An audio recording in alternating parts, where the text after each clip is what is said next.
Bonjour à tous, aujourd'hui sur Retour du tuto, nous allons voir comment créer des tutoriels vidéo ou screencast.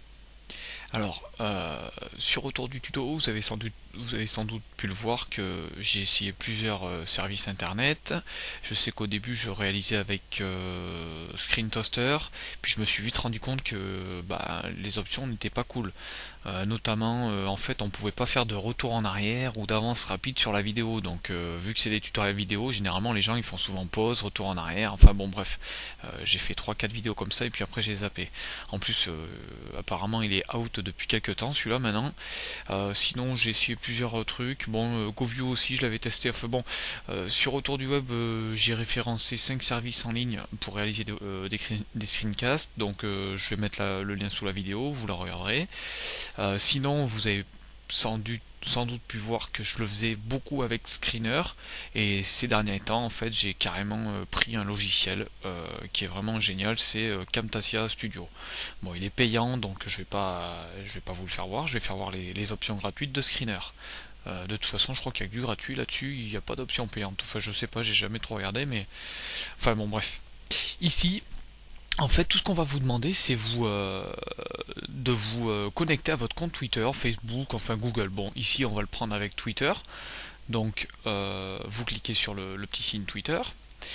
Ici, donc, là, moi, j'ai déjà connecté mon compte à Twitter. Donc, bon, on me propose, enfin, on me dit bienvenue Cédric. Sinon, je peux utiliser un autre compte ou me connecter à mon compte donc autour du tuto. Ensuite, donc, le screener se connecte à Twitter, pardon. Bon, c'est un petit peu long là. Voilà. Bon, ça c'est fait, mais normalement vous allez avoir une option qui va vous demander d'autoriser la connexion à votre compte Twitter. Bon, moi je l'ai déjà fait puisque j'ai fait de nombreux tutoriels avec Screener. Ensuite, tout ce que vous avez à faire, c'est cliquer sur Record. Donc ici, on va vous proposer de redimensionner la fenêtre. Vous voyez que là, hop, je la redimensionne si je veux, clac clac, boum. Vous allez pouvoir filmer des carrés, des trucs comme ça, ou carrément, ici, on vous propose full screen pour prendre directement tout l'écran, ou alors des options différentes. Après, un simple petit clic sur le bouton enregistrer. Donc là par exemple je vais en enregistrer pour vous faire voir. Tac, vous avez 3, 2, 1, top. Ici c'est parti, donc là vous voyez que là je suis en train de parler, c'est normal que ça bouge, et il faut savoir que vous avez 5 minutes pour faire la vidéo. Donc ensuite on clique sur Done une fois que c'est tout fini. Là donc Screener nous propose un aperçu. On peut mettre un commentaire, donc du style je sais pas moi, tutoriel Screener. Voilà. Et ici, on peut soit le publier, et soit le publier et le tweeter. Donc là, ici, on va simplement le publier pour le laisser dans nos screencasts. Donc là, il charge, il va compiler tout ça, et c'est relativement rapide. On va voir ensemble. J'ai fait quoi? J'ai fait 9 secondes de vidéo. Ici donc c'est parti, voilà, boum, c'est fini. Donc ici vous pouvez voir un aperçu ou carrément le partager.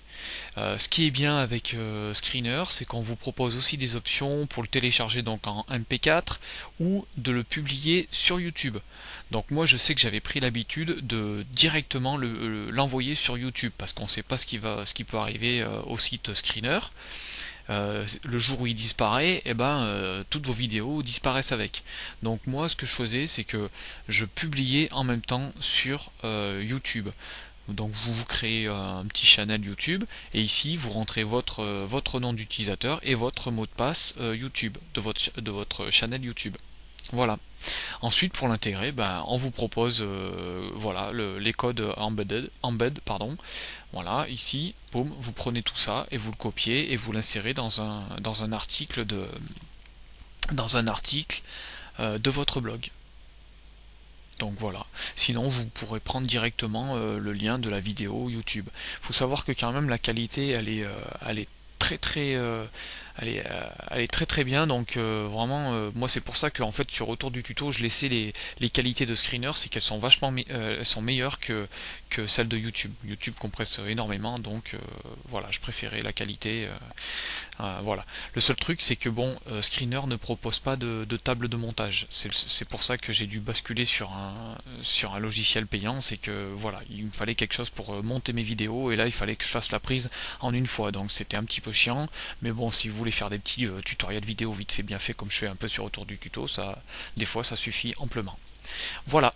Donc je vous dis bon tutoriel vidéo, pas trop de concurrence avec moi s'il vous plaît. Et puis voilà, à bientôt sur Retour du tuto.